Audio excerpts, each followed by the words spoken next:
श्रीमद भागवत महापुराण स्कंद 7 अध्याय 12 ब्रह्मचर्य आणि वानप्रस्थ आश्रमाचे नियम.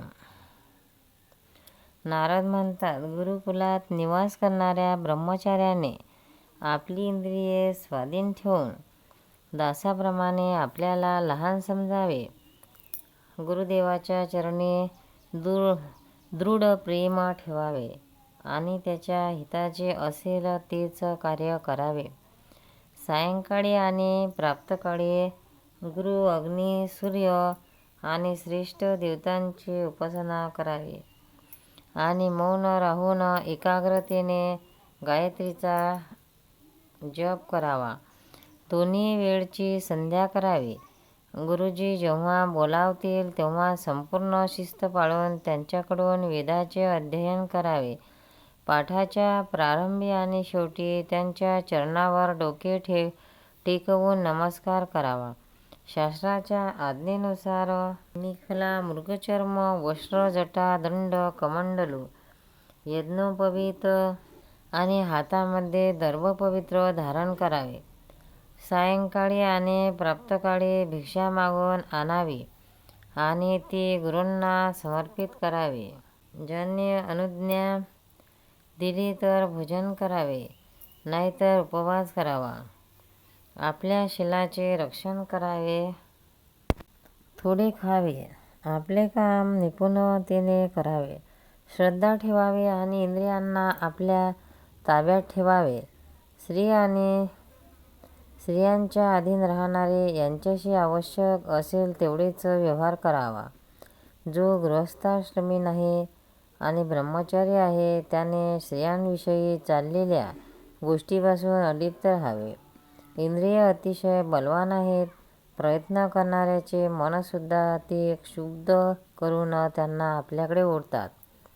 तरुण ब्रह्मचार्याने तरुण गुरुपत्नीकडून भांग पाडणे, शरीराला मालिश करणे, स्नान घालणे, उटी लावणे यासारखी कामे करू घेऊ नयेत.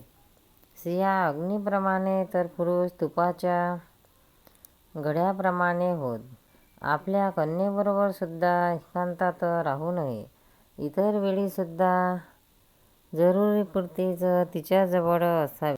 जोपर्यंत हा जीव आत्मा साक्षात्काराने हा देह आणि इंद्रिये केवळ आभास आहेत असा निश्चय करून स्वतंत्र होत नाही, तोपर्यंत हा पुरुष आणि ही स्त्री हे द्वैत संपत नाही.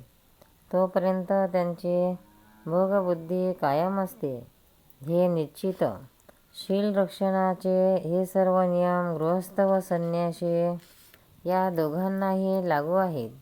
गृहस्थाश्रमाने गुरुकुलात राहून गुरुची सेवा करणे हे समयानुसार ऐच्छिक आहे, कारण पत्नीच्या ऋतुकाळी त्याला तिथून घरी जावे लागते.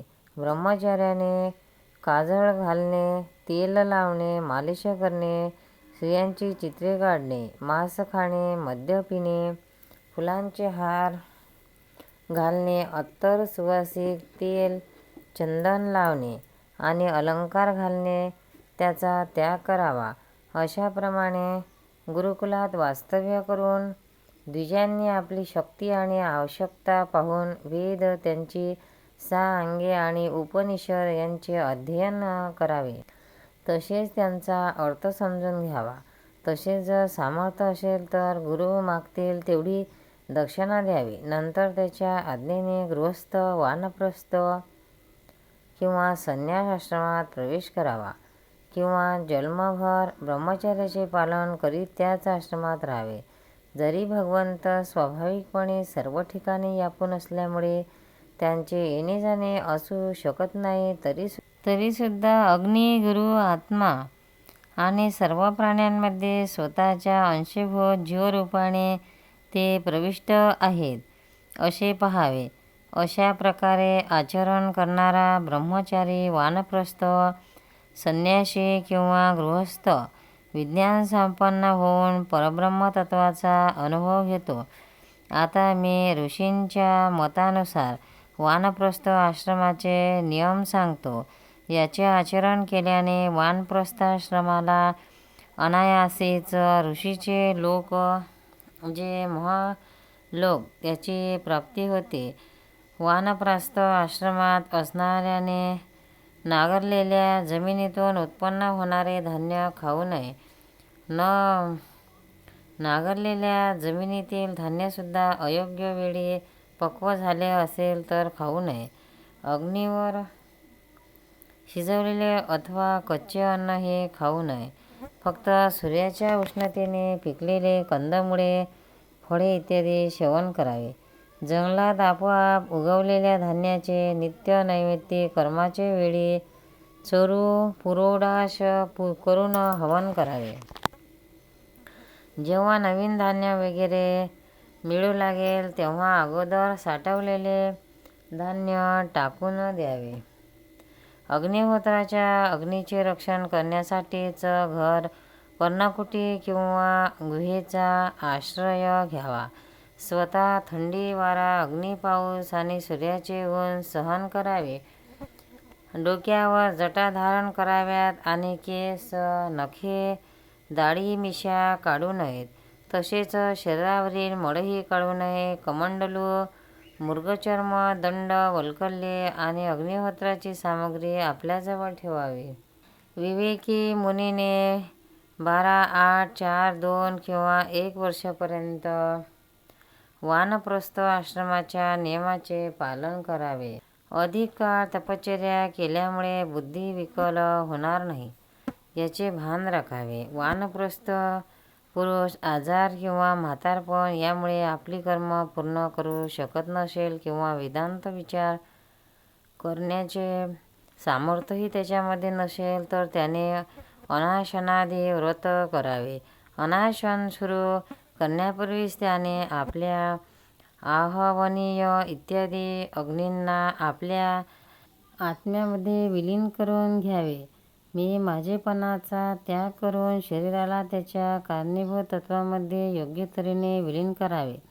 जितेंद्रिय पुरुषाने आपल्या शरीरातील आकाशाला, आकाशात प्राण्यांना, वायूमध्ये उष्णतेला, अग्नीमध्ये रक्त, कफ या पाण्याच्या तत्वांना पाण्यामध्ये आणि हाडे इत्यादी कठीण वस्तूंना पृथ्वीमध्ये लीन करावे. हे राजा, याचप्रमाणे वाणी आणि भाषण यांना त्याची अधिष्ठात्री देवता अग्नीमध्ये हात आणि कलाकौशल्याला इंद्रामध्ये पाय आणि त्याच्या गतीला कालस्वरूप विष्णूमध्ये रती आणि उपस्थ इंद्रियाला प्रजापतीमध्ये पायू आणि मलोत्सवाला त्याच्या आश्रयानुसार मृत्यूमध्ये लीन करावे. कान आणि शब्दाला दिशांमध्ये, स्पर्श आणि त्वचेला वायूमध्ये, डोळ्यासहित रूपाला ज्योतीमध्ये, रसासहित रसेंद्रियांना पाण्यामध्ये आणि गंधासह नाकाला पृथ्वीमध्ये विलीन करावे. मनोरथासह मनाला चंद्रामध्ये, जाणाऱ्या जोग्या पदार्थासह बुद्धीला ब्रह्मदेवामध्ये, तसेच अहंता आणि ममतारूप क्रिया करणाऱ्या अहंकाराला त्याच्या कर्मासह रुद्रामध्ये विलीन करावे.